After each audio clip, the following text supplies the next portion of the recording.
Gregory the Great, Regula Pastoralis, Episode 8. In the previous episode, we read, analyzed, and translated the first portion of this long sentence. In this episode, we will cover the remainder.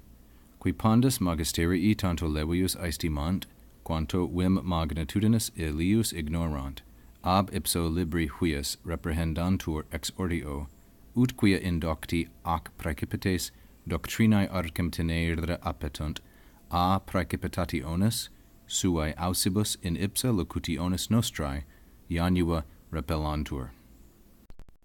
Remember that in the previous portion we saw how Gregory says, "There are many, sunt plerique, like unto me in their inexperience, who desire concupiscunt to teach things which they have not learned." He goes on to describe this group and says, they are those who judge or value the burden pondus of the teaching office magisterii so much the lighter, tanto levius, as they are not familiar with, unaware of, the strength or the power of how great it is, magnitudinus illius.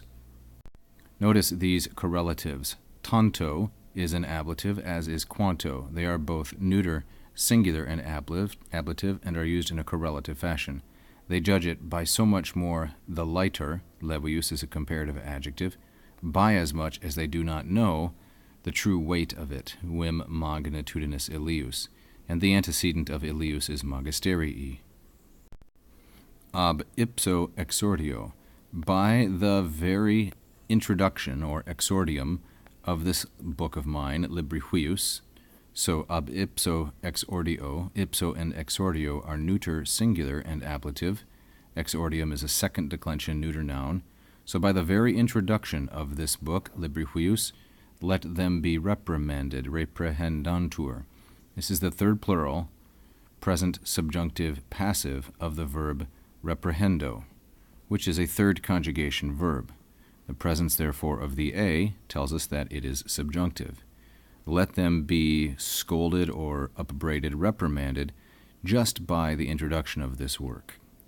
And here is the reason why. He gives an ut clause for purpose, which ends with repellantur. That is the verb that ut controls.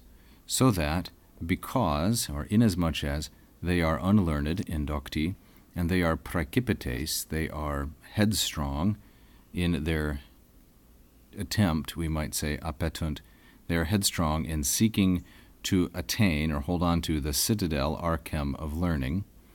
So the subject of appetunt is indocti and praecipites, both of which are masculine, plural, and nominative.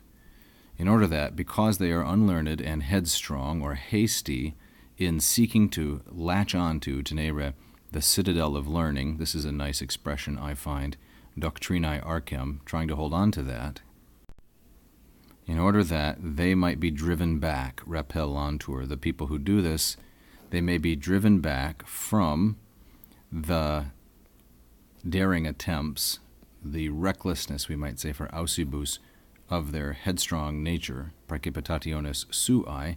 They might be driven back when they are in ipsa janua, on the very doorstep of our discourse, locutionis nostrae, which is feminine, singular, and genitive, whereas in ipsa janua is feminine, singular, and ablative. Repellantur, much like reprehendantur, is a third plural subjunctive, third plural present subjunctive passive. Repellantur is from the third conjugation verb repello, repellere, to push back. It differs from reprehendantur in that reprehendantur is an independent subjunctive, while repellantur is part of this ut purpose clause.